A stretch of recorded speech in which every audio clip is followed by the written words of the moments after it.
children. Good morning for everyone. Today is a new week, September 20 to 25. Okay, pay attention please. I need all your concentrations. Are you ready? Welcome to page 14 of your student's book. Okay, it's a new unit in that case. Yes, live and learn. Sorry, it's unit 2. Now, you see this picture? Okay. Exercise number 1. In pairs as a group, answer the questions. You only had 2 questions. Yes, now exercise 2. Look at this sentence for each underlined word. Guess what it may refer to. Make notes. And exercise number 3. Read the text quickly to get a general idea of what it's about and more information to your notes in exercise number 2. What test? This test. Yes?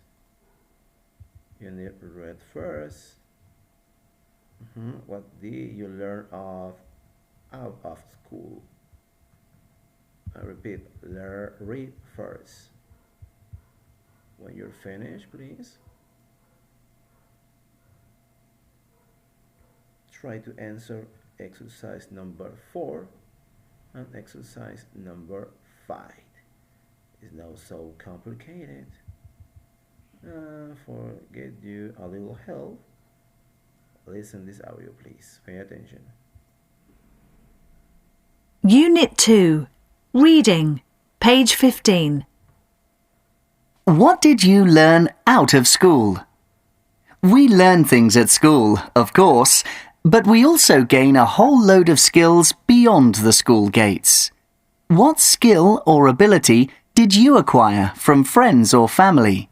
Was it easy to learn? How old were you when you first learnt it?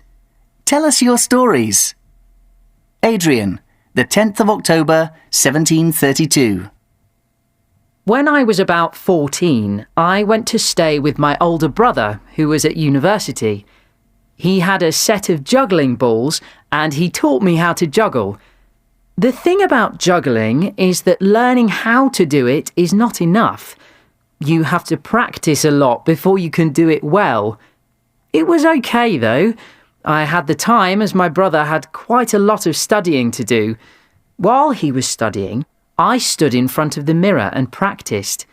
It was really difficult at first, and I kept dropping the balls instead of catching them, but after 3 or 4 days, I started to get better. Stephanie, the 10th of October, 1754. My skill's a bit like Adrian's because I had to practice for ages until I could do it properly too. I suppose I was about 8 when some older kids in the neighbourhood showed me how to do an ollie on a skateboard. It's all about pushing the back of the skateboard down to the ground and then lifting your front leg and bending your knee and your ankle. It's great fun when you finally get the hang of it. Alexandra, the 10th of October, 1823. Most people learn their times tables at school when they're about 7, but I learnt them at home when I was 3. My older sister Emily was doing them at school. In the evenings, while my mum was getting dinner ready, she tested my sister. I just sat there quietly listening. I wasn't trying to learn them, but I did. One day, a few weeks later, my mum was buying some new books for my sister and me. She was working out the prices of something, and she said, "So that's 7 times 8.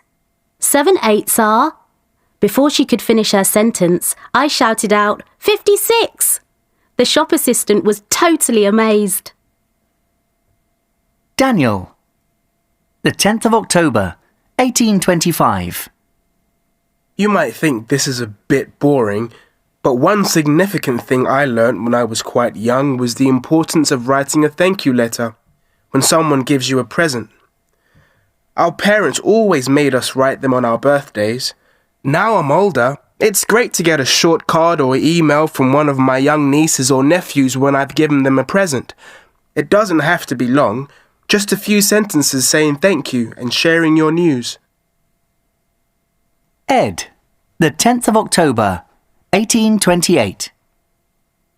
Stephanie's post reminded me of what I learnt last summer when we went on holiday to the north coast of Cornwall. For those of you who don't know it, it's famous for its waves. They're perfect for surfing. I was really lucky because my cousin Bruce from Canada, who was with us, is a bit of an expert. He chose the boards we used and where to go. He was also responsible for deciding if the waves were right for a beginner like me, or if it was too dangerous.